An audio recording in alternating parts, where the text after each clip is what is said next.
Out of This World by Neville Goddard, presented by Wisdom Matrix 1111. Chapter 1. Thinking Fourth Dimensionally. And now I have told you before it come to pass, that when it is come to pass, ye might believe. John 14:29. Many persons, myself included, have observed events before they occurred. That is, before they occurred in this world of 3 dimensions.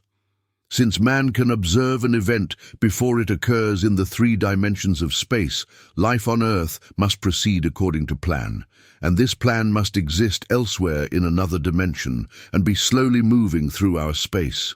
If the occurring events were not in this world when they were observed, then, to be perfectly logical, they must have been out of this world.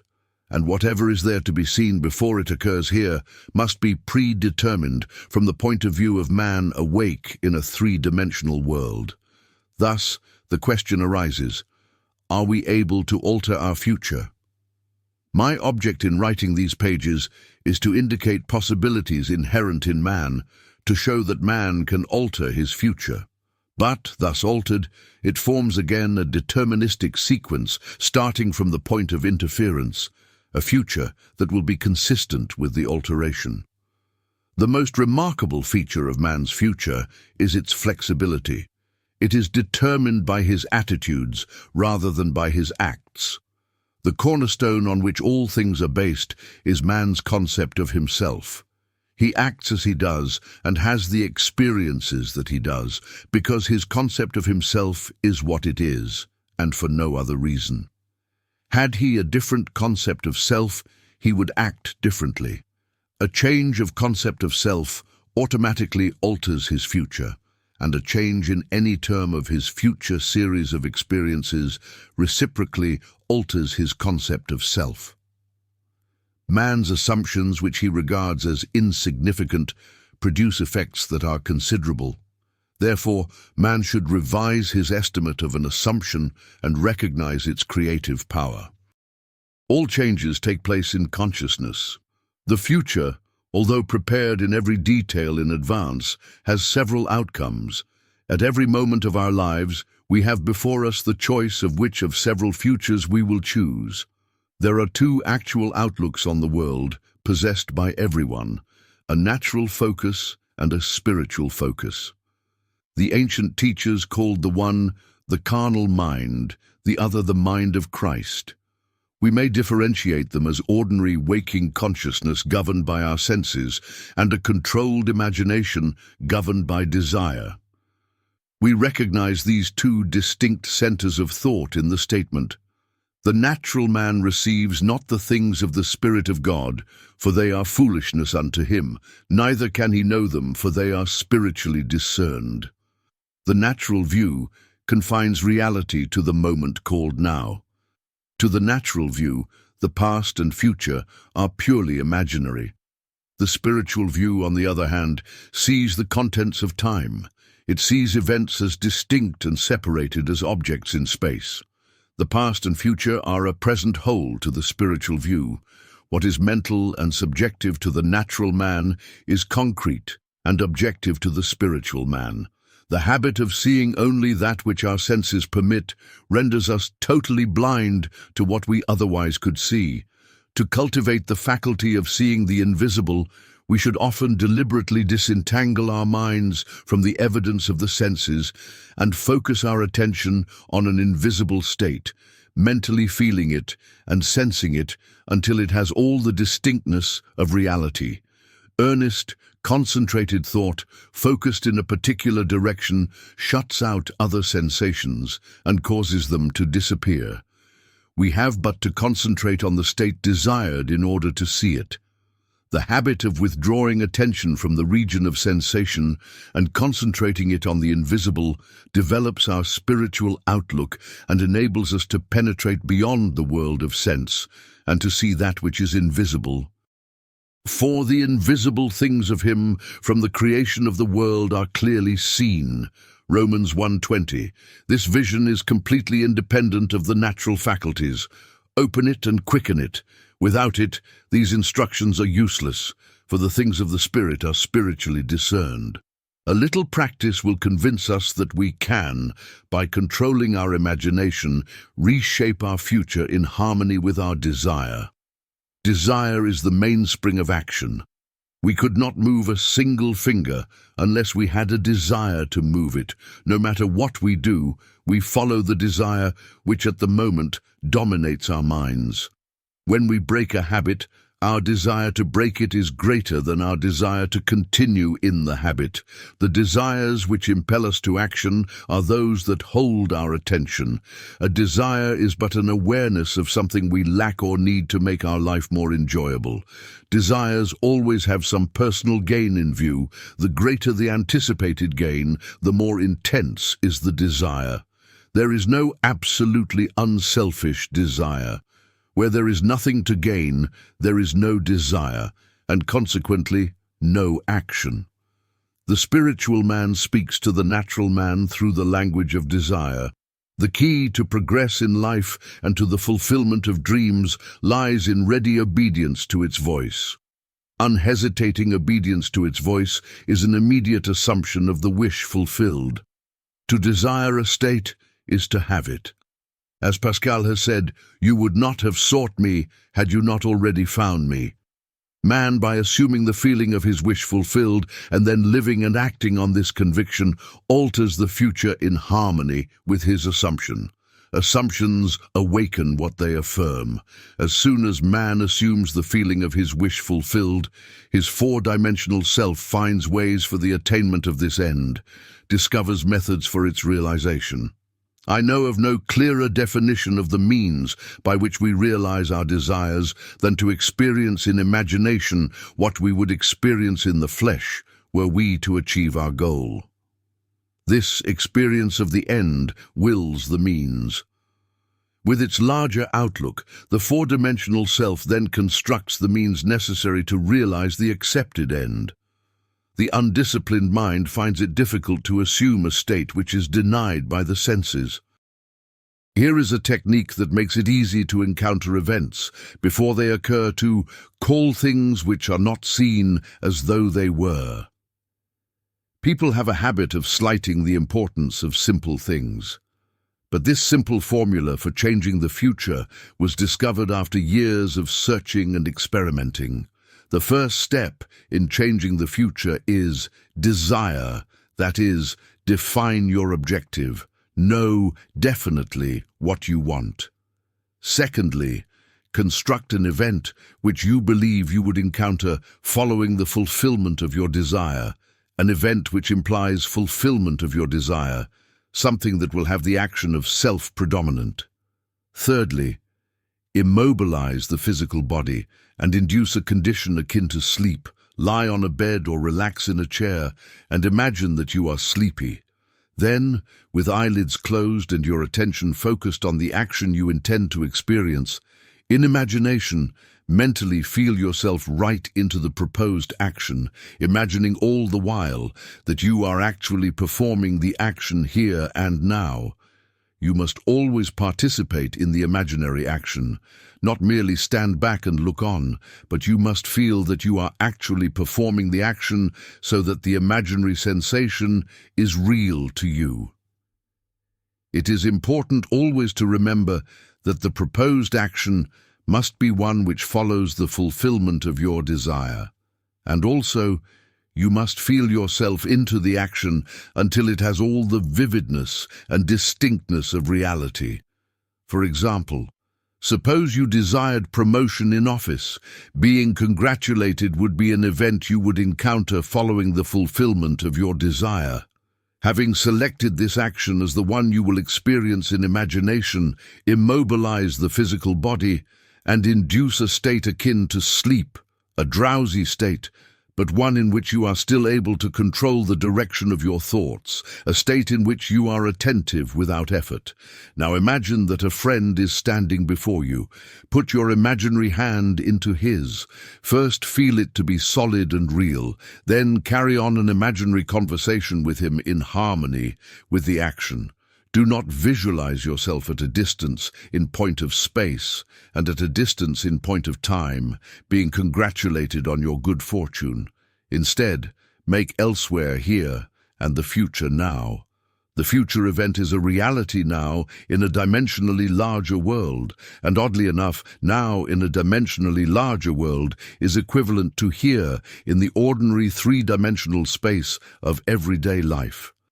The difference between feeling yourself in action, here and now, and visualizing yourself in action, as though you were on a motion picture screen, is the difference between success and failure. The difference will be appreciated if you will now visualize yourself climbing a ladder. Then, with eyelids closed, imagine that a ladder is right in front of you and feel you are actually climbing it. Desire, physical immobility bordering on sleep, and imaginary action in which self feelingly predominates here and now are not only important factors in altering the future, but they are essential conditions in consciously projecting the spiritual self. If, when the physical body is immobilized, we become possessed of the idea to do something and imagine that we are doing it here and now and keep the imaginary action feelingly going right up until sleep ensues, we are likely to awaken out of the physical body to find ourselves in a dimensionally larger world with a dimensionally larger focus and actually doing what we desired and imagined we were doing in the flesh. But whether we awaken there or not, we are actually performing the action in the fourth-dimensional world, and we will reenact it in the future, here in the third-dimensional world.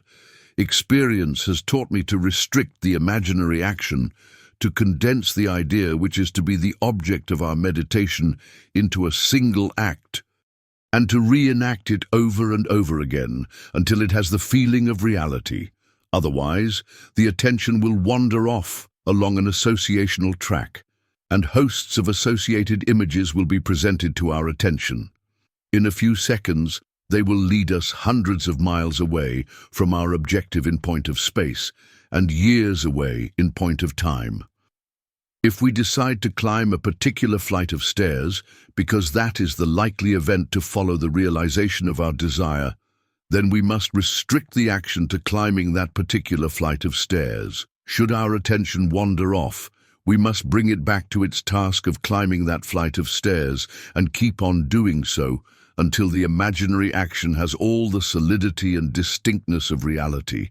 The idea must be maintained in the field of presentation without any sensible effort on our part.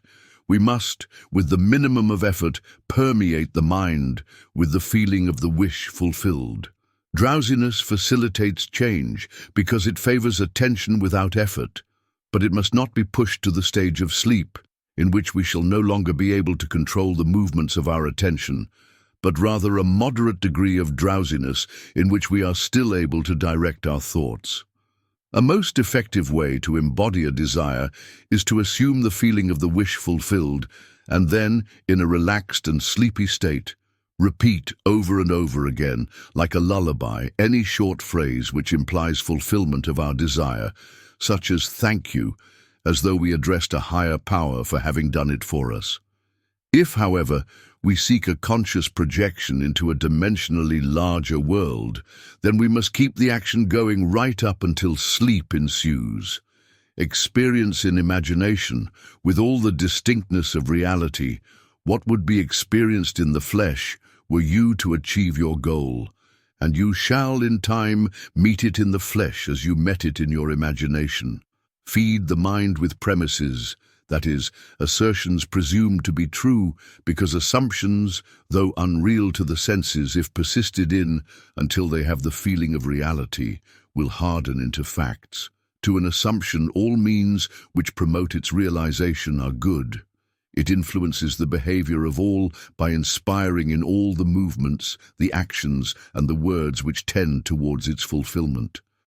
To understand how man molds his future in harmony with his assumption, we must know what we mean by a dimensionally larger world, for it is to a dimensionally larger world that we go to alter our future.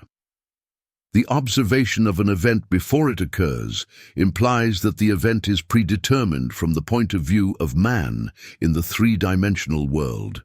Therefore, To change the conditions here in the 3 dimensions of space, we must first change them in the 4 dimensions of space. Man does not know exactly what is meant by a dimensionally larger world, and would no doubt deny the existence of a dimensionally larger self. He is quite familiar with the 3 dimensions of length, width, and height, and he feels that if there were a 4th dimension, it should be just as obvious to him as the dimensions of length, width, and height. A dimension is not a line. It is any way in which a thing can be measured that is entirely different from all other ways. That is, to measure a solid 4th dimensionally, we simply measure it in any direction except that of its length, width, and height. Is there another way of measuring an object other than those of its length, width, and height? Time measures my life without employing the 3 dimensions of length, width, and height. There is no such thing as an instantaneous object. Its appearance and disappearance are measurable.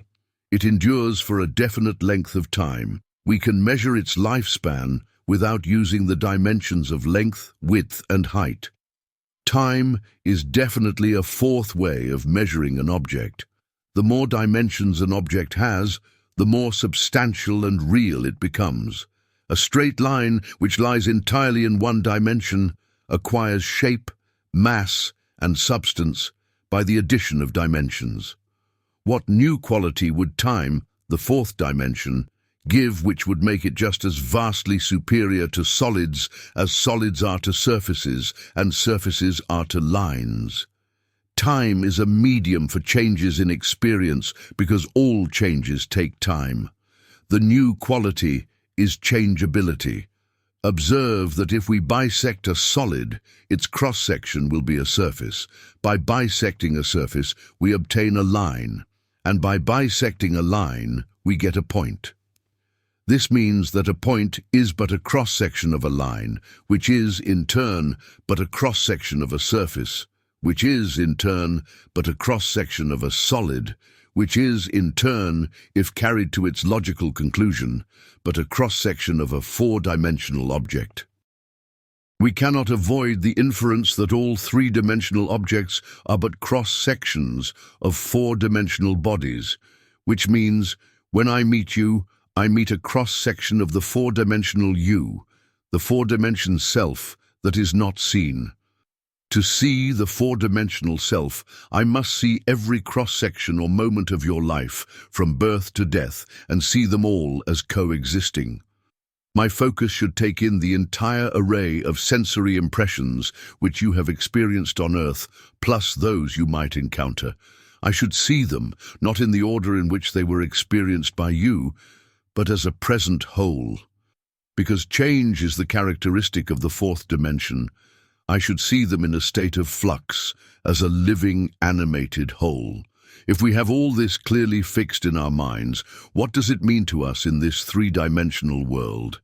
It means that if we can move along time's length, we can see the future and alter it as we so desire. This world, which we think so solidly real, is a shadow out of which and beyond which we may at any time pass. It is an abstraction from a more fundamental and dimensionally larger world, a more fundamental world abstracted from a still more fundamental and dimensionally larger world, and so on to infinity. The absolute is unattainable by any means or analysis, no matter how many dimensions we add to the world. Man can prove the existence of a dimensionally larger world simply by focusing his attention on an invisible state and imagining that he sees and feels it. If he remains concentrated in this state, his present environment will pass away, and he will awaken in a dimensionally larger world where the object of his contemplation will be seen as a concrete, objective reality. Intuitively, I feel that, were he to abstract his thoughts from this dimensionally larger world and retreat still farther within his mind, he would again bring about an externalization of time. He would discover that every time he retreats into his inner mind and brings about an externalization of time, space becomes dimensionally larger. And he would therefore conclude that both time and space are serial, and that the drama of life is but the climbing of a multitudinous dimensional time block. Scientists will one day explain why there is a serial universe. But in practice, how we use this serial universe to change the future is more important.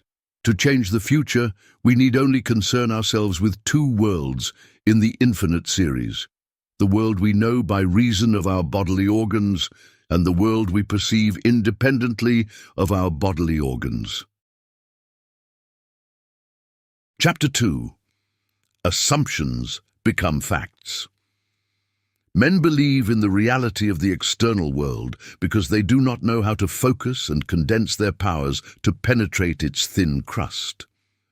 This book has only one purpose: the removing of the veil of the senses, the traveling into another world. To remove the veil of the senses, we do not employ great effort. The objective world vanishes by turning our attention away from it. We have only to concentrate on the state desired in order to mentally see it, but to give it reality so that it will become an objective fact, we must focus attention upon the invisible state until it has the feeling of reality. When, through concentrated attention, our desire appears to possess the distinctness and feeling of reality, we have given it the right to become a visible, concrete fact. If it is difficult to control the direction of your attention while in a state akin to sleep, you may find gazing fixedly into an object very helpful. Do not look at its surface, but into and beyond any plain object such as a wall, a carpet, or any other object which possesses depth. Arrange it to return as little reflection as possible.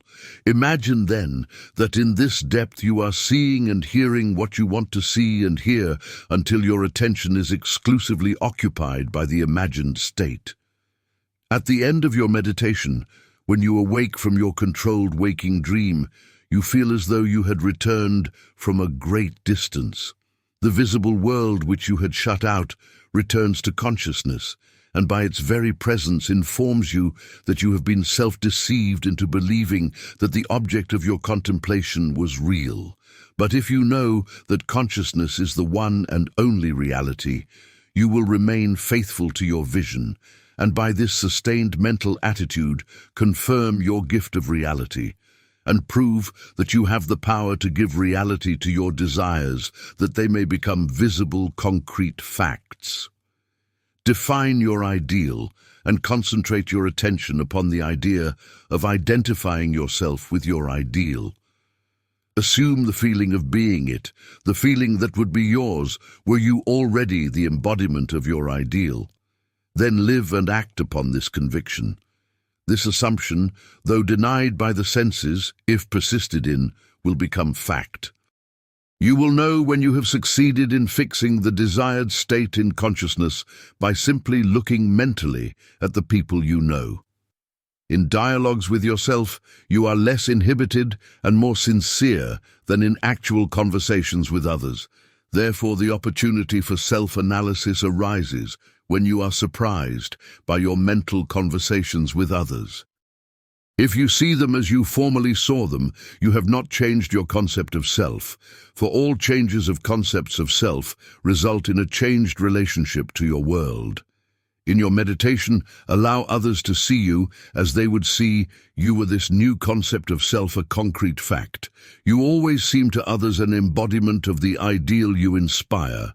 Therefore, in meditation, when you contemplate others, you must be seen by them mentally as you would be seen by them physically, were your concept of self an objective fact. That is, in meditation, you imagine that they see you expressing that which you desire to be. If you assume that you are what you want to be, your desire is fulfilled, and in fulfillment, all longing is neutralized. You cannot continue desiring what you have already realized. Your desire is not something you labor to fulfill. It is recognizing something you already possess. It is assuming the feeling of being that which you desire to be. Believing and being are one. The conceiver and his conception are one. Therefore, that which you conceive yourself to be can never be so far off as even to be near, for nearness implies separation. If thou canst believe, all things are possible to him that believeth. Being is the substance of things hoped for, the evidence of things not yet seen. If you assume that you are what you want to be, then you will see others as they are related to your assumption. If, however, it is the good of others that you desire, then, in meditation, you must represent them to yourself as already being that which you desire them to be. It is through desire that you rise above your present sphere, and the road from longing to fulfillment is shortened as you experience in imagination what you would experience in the flesh, were you already the embodiment of the ideal you desire to be. I have stated that man has at every moment of time the choice before him which of several futures he will encounter. But the question arises, how is this possible when the experiences of man, awake in the three-dimensional world, are predetermined, as his observation of an event before it occurs implies? This ability to change the future will be seen if we liken the experiences of life on Earth to this printed page. Man experiences events on Earth singly and successively in the same way that you are now experiencing the words of this page. Imagine that every word on this page represents a single sensory impression. To get the context, to understand my meaning, you focus your vision on the first word in the upper left-hand corner and then move your focus across the page from left to right, letting it fall on the word singly and successively. By the time your eyes reach the last word on this page, you have extracted my meaning. Suppose, however, on looking at the page, with all the printed words thereon equally present, you decided to rearrange them. You could, by rearranging them, tell an entirely different story. In fact, you could tell many different stories. A dream is nothing more than uncontrolled four-dimensional thinking or the rearrangement of both past and future sensory impressions. Man seldom dreams of events in the order in which he experiences them when awake. He usually dreams of two or more events which are separated in time, fused into a single sensory impression. Or, in his dream, he so completely rearranges his single waking sensory impressions that he does not recognize them when he encounters them in his waking state. For example, I dreamed that I delivered a package to the restaurant in my apartment building. The hostess said to me, "You can't leave that there," whereupon the elevator operator gave me a few letters, and as I thanked him for them, he, in turn, thanked me. At this point, the night elevator operator appeared and waved a greeting to me. The following day, as I left my apartment, I picked up a few letters which had been placed at my door. On my way down, I gave the day elevator operator a tip and thanked him for taking care of my mail, whereupon he thanked me for the tip. On my return home that day, I overheard a doorman say to a delivery man, "You can't leave that there." As I was about to take the elevator up to my apartment, I was attracted by a familiar face in the restaurant, and as I looked in, the hostess greeted me with a smile. Late that night, I escorted my dinner guests to the elevator, and as I said goodbye to them, the night operator waved good night to me by simply rearranging a few of the single sensory impressions I was destined to encounter, and by fusing two or more of them into single sensory impressions. I constructed a dream which differed quite a bit from my waking experience. When we have learned to control the movements of our attention in the four-dimensional world, we shall be able to consciously create circumstances in the three-dimensional world. We learn this control through the waking dream, where our attention can be maintained without effort, for attention minus effort is indispensable to changing the future. We can, in a controlled waking dream, consciously construct an event which we desire to experience in the three-dimensional world. The sensory impressions we use to construct our waking dream are present realities displaced in time or the four-dimensional world. All that we do in constructing the waking dream is to select from the vast array of sensory impressions those which, when they are properly arranged, imply that we have realized our desire. With the dream clearly defined, we relax in a chair and induce a state of consciousness akin to sleep, a state which, although bordering on sleep, leaves us in conscious control of the movements of our attention. When we have achieved that state, we experience in imagination what we would experience in reality were this waking dream an objective fact. In applying this technique to change the future, it is important always to remember that the only thing which occupies the mind during the waking dream is the waking dream, the predetermined action which implies the fulfillment of our desire. How the waking dream becomes physical fact is not our concern. Our acceptance of the waking dream as physical reality wills the means for its fulfillment. Let me again lay the foundation of changing the future, which is nothing more than a controlled waking dream. 1. Define your objective. Know definitely what you want. 2. Construct an event which you believe you will encounter following the fulfillment of your desire, something which will have the action of self-predominant, an event which implies the fulfillment of your desire. 3. Immobilize the physical body and induce a state of consciousness akin to sleep. Then, mentally feel yourself right into the proposed action, imagining all the while that you are actually performing the action here and now, so that you experience in imagination what you would experience in the flesh were you now to realize your goal. Experience has convinced me that this is the perfect way to achieve my goal. However, my own many failures would convict me were I to imply that I have completely mastered the movements of my attention. I can, however, with the ancient teacher say, "This one thing I do, forgetting those things which are behind, and reaching forth unto those things which are before. I press toward the mark for the prize." Chapter 3. Power of Imagination. Ye shall know the truth, and the truth shall make you free. John 8:32. Men claim that a true judgment must conform to the external reality to which it relates. This means that if I, while imprisoned, suggest to myself that I am free and succeed in believing that I am free, it is true that I believe in my freedom. But it does not follow that I am free, for I may be the victim of illusion.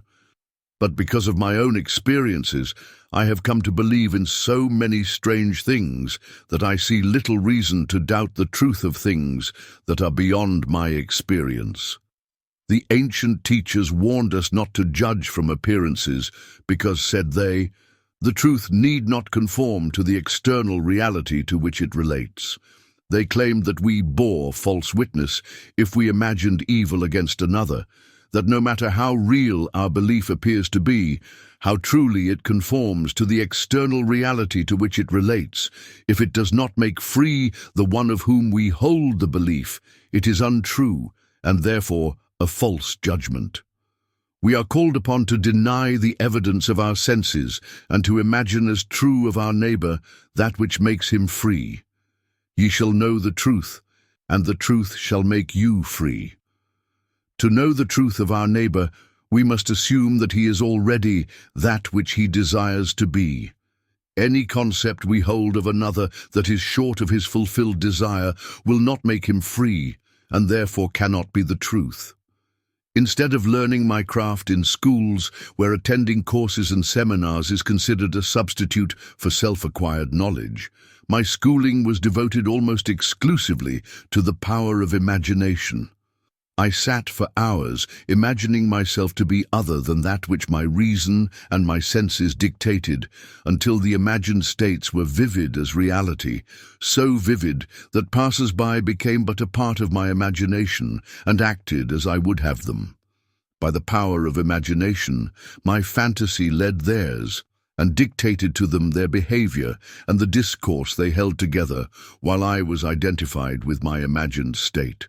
Man's imagination is the man himself, and the world as imagination sees it is the real world. But it is our duty to imagine all that is lovely and of good report. The Lord seeth not as man seeth, for man looketh upon the outward appearance, but the Lord looketh upon the heart. As a man thinketh in his heart, so is he. In meditation, when the brain grows luminous, I find my imagination endowed with the magnetic power to attract to me whatsoever I desire. Desire is the power imagination uses to fashion life about me as I fashion it within myself. I first desire to see a certain person or scene, and then I look as though I were seeing that which I want to see, and the imagined state becomes objectively real. I desire to hear, and then I listen as though I were hearing, and the imagined voice speaks that which I dictate, as though it had initiated the message. I could give you many examples to prove my arguments, to prove that these imagined states do become physical realities, but I know that my examples will awaken in all who have not met the like, or who are not inclined towards my arguments, a most natural incredulity. Nevertheless, experience has convinced me of the truth of the statement, "He calleth those things which be not as though they were." Romans 4:17. For I have in intense meditation called things that were not seen as though they were, and the unseen not only became seen, but eventually became physical realities. By this method, first desiring and then imagining that we are experiencing that which we desire to experience, we can mold the future in harmony with our desire. But let us follow the advice of the prophet and think only the lovely and the good, for the imagination waits on us as indifferently and as swiftly when our nature is evil as when it is good. From us spring forth good and evil. I have set before thee this day life and good, and death and evil. Deuteronomy 30:15. Desire and imagination are the enchanter's wand of fable, and they draw to themselves their own affinities. They break forth best when the mind is in a state akin to sleep. I have written with some care and detail the method I use to enter the dimensionally larger world, but I shall give one more formula for opening the door of the larger world. In a dream, in a vision of the night, when deep sleep calleth upon men, in slumberings upon the bed, then he openeth the ears of men, and sealeth their instruction. Job 33:15-16. In dream we are usually the servant of our vision rather than its master, but the internal fantasy of dream can be turned into an external reality. In dream, as in meditation, we slip from this world into a dimensionally larger world, and I know that the forms in dream are not flat two-dimensional images which modern psychologists believe them to be. They are substantial realities of the dimensionally larger world, and I can lay hold of them. I have discovered that if I surprise myself dreaming, I can lay hold of any inanimate or stationary form of the dream, a chair, a table, a stairway, a tree, and command myself to awake. At the command to awake, while firmly holding on to the object of the dream, I am pulled through myself with the distinct feeling of awakening from dream. I awaken in another sphere, holding the object of my dream, to find that I am no longer the servant of my vision, but its master, for I am fully conscious and in control of the movements of my attention. It is in this fully conscious state, when we are in control of the direction of thought, that we call things that are not seen as though they were. In this state, we call things by wishing and assuming the feeling of our wish fulfilled. Unlike the world of 3 dimensions, where there is an interval between our assumption and its fulfillment, in the dimensionally larger world, there is an immediate realization of our assumption. The external reality instantly mirrors our assumption. Here there is no need to wait 4 months till harvest. We look again as though we saw, and behold, the fields are already white to harvest. In this dimensionally larger world ye shall not need to fight. Set yourselves, stand ye still, and see the salvation of the Lord with you. Chronicles 20:17. And because that greater world is slowly passing through our three-dimensional world, we can, by the power of imagination, mold our world in harmony with our desire. Look as though you saw, listen as though you heard, stretch forth your imaginary hand as though you touched, and your assumptions will harden into facts. To those who believe that a true judgment must conform to the external reality to which it relates, this will be foolishness and a stumbling block. But I preach and practice the fixing in consciousness of that which man desires to realize. Experience convinces me that fixed attitudes of mind which do not conform to the external reality to which they relate and are therefore called imaginary, things which are not, will nevertheless bring to naught things that are. I do not wish to write a book of wonders, but rather to turn man's mind back to the one and only reality that the ancient teachers worshipped as God. All that was said of God was in reality said of man's consciousness, so we may say that, according as it is written, "He that glorify, let him glory in his own consciousness." No man needs help to direct him in the application of this law of consciousness. I am is the self-definition of the absolute, the root out of which everything prows. I am the vine. What is your answer to the eternal question, who am I? Your answer determines the part you play in the world's drama. Your answer, that is, your concept of self, need not conform to the external reality to which it relates. This great truth is revealed in the statement, "Let the weak say, I am strong." Joel 3:10.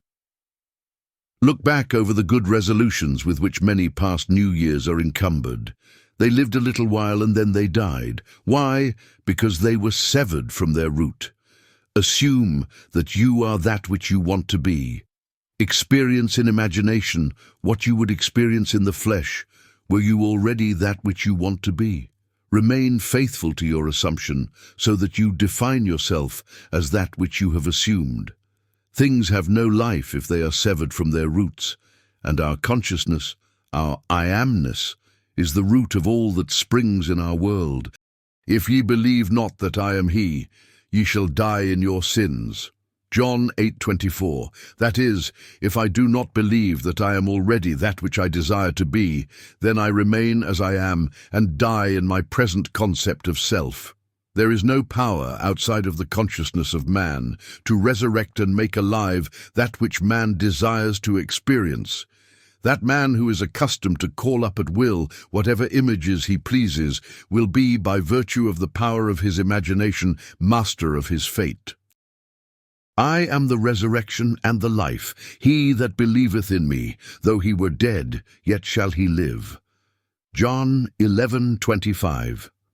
Ye shall know the truth, and the truth shall make you free.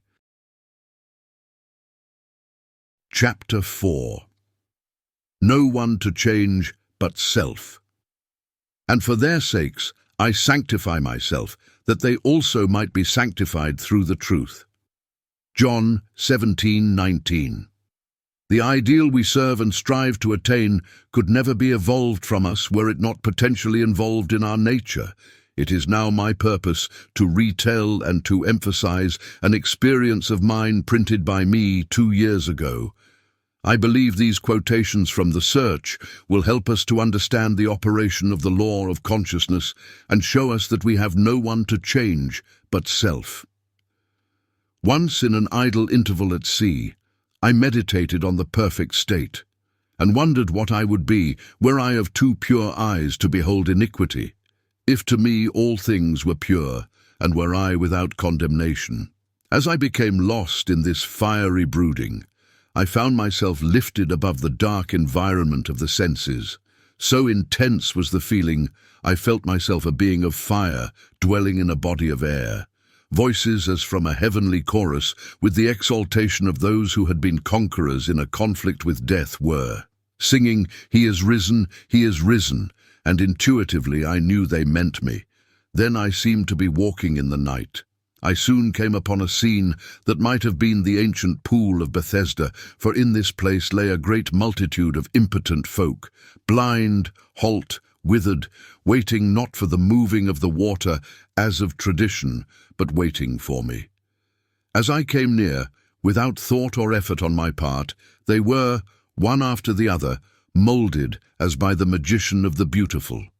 Eyes, hands, feet, all missing members, were drawn from some invisible reservoir and moulded in harmony with that perfection which I felt springing within me. When all were made perfect, the chorus exulted, "It is finished." Then the scene dissolved, and I awoke. I know this vision was the result of my intense meditation upon the idea of perfection, for my meditations invariably bring about union with the state contemplated. I had been so completely absorbed within the idea that for a while I had become what I contemplated, and the high purpose with which I had for that moment identified myself drew the companionship of high things and fashioned the vision in harmony with my inner nature. The ideal with which we are united works by association of ideas to awaken 1,000 moods, to create a drama in keeping with the central idea. My mystical experiences have convinced me that there is no way to bring about the outer perfection we seek other than by the transformation of ourselves. As soon as we succeed in transforming ourselves, the world will melt magically before our eyes and reshape itself in harmony with that which our transformation affirms. In the divine economy, nothing is lost. We cannot lose anything save by descent from the sphere where the thing has its natural life. There is no transforming power in death, and whether we are here or there, we fashion the world that surrounds us by the intensity of our imagination and feeling. And we illuminate or darken our lives by the concepts we hold of ourselves. Nothing is more important to us than our conception of ourselves, and especially is this true of our concept of the dimensionally greater one within us. Those who help or hinder us, whether they know it or not, are the servants of that law which shapes outward circumstances in harmony with our inner nature. It is our conception of ourselves which frees or constrains us, though it may use material agencies to achieve its purpose. Because life molds the outer world to reflect the inner arrangement of our minds, there is no way of bringing about the outer perfection we seek other than by the transformation of ourselves. No help cometh from without. The hills to which we lift our eyes are those of an inner range. It is thus to our own consciousness that we must turn as to the only reality, the only foundation on which all phenomena can be explained. We can rely absolutely on the justice of this law to give us only that which is of the nature of ourselves. To attempt to change the world before we change our concept of ourselves is to struggle against the nature of things.